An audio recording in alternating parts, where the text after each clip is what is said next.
పిలిచిన దేవుడే, సౌలును పిలిచిన దేవుడే, యాకోబును పిలిచిన దేవుడే, మోషేను పిలిచిన దేవుడే. నూతన నిబంధనలో యేసుక్రీస్తు ద్వారా నిన్ను నన్ను కూడా పిలిచాడు.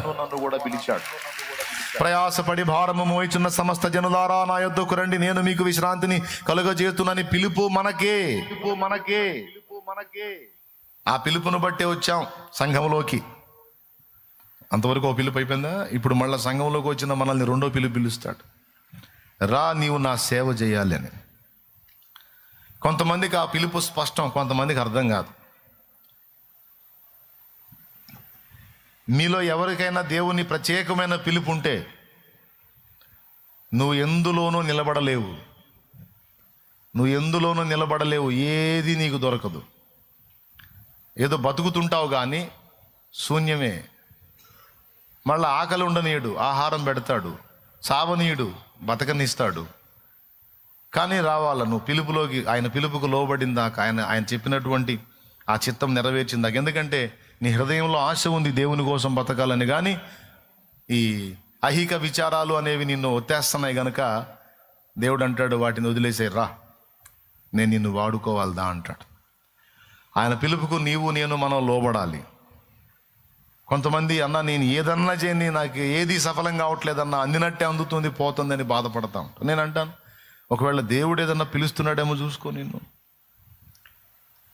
నీ పట్ల దేవుని ఏర్పాటు ప్రత్యేకంగా ఉండి, దేవుని ప్రణాళిక ప్రత్యేకంగా ఉండి, దేవుని పిలుపు ప్రత్యేకంగా ఉంటే నీకు అందరా బాబు, అందనివ్వడు. నాకు అందనీలా, అది విషయం.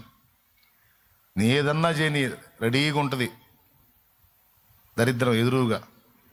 ఏదన్నా చేయని అదే పని ఇంకొకటి చేస్తే వాడికి లాభం, మళ్ళీ అది నేను చేస్తే నష్టం.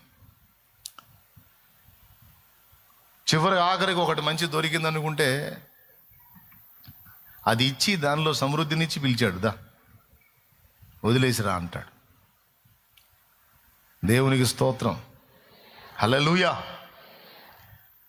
పిలుపు, దేవుని పిలుపు రెండు రకాలు. ఒకటి లోకములో నుండి సంఘములోనికి, సంఘములో నుండి సేవలోనికి. సేవలోనికి నిన్ను నన్ను పిలుచుకున్నప్పుడు దేవుడు మరి దేని మీదకి నిన్ను పోనీయడు, ఎందులోనూ నిలవనీయడు. ఇది నా జీవిత అనుభవంలో నేను ఎరిగింది, నేను చెప్తున్నా, ఇది నా పర్సనల్. ఒకవేళ ఇలాంటి అనుభవాలు నీకు కూడా ఎదురవుతుంటే చూసి కొంచెం వివేచించు. ఒకవేళ దేవుడు పిలుస్తుంటే నువ్వు వినట్లేదేమో, అందుకే ఏది చేయకుండా ఆయన నిన్ను అడ్డగిస్తున్నాడు.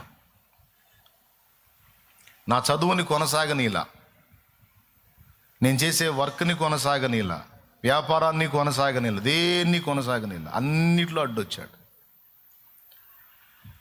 ఎందుకయ్యా నువ్వు ఎందులోనూ నన్ను నిలబడి ఎట్లా ఎక్కడెక్కడోళ్ళంతా బాగా బతుకుతున్నారు, నాకేంది ప్రభు ఈ కర్మ? దేవుడిని ఎరిగిన తర్వాత కూడా అప్పుడు దేవుడు తెలియజేసింది ఏంటంటే, నీవు నా పని చేయాలి, రా, నేను నిన్ను వాడుకుంటాను, నేనే నిన్ను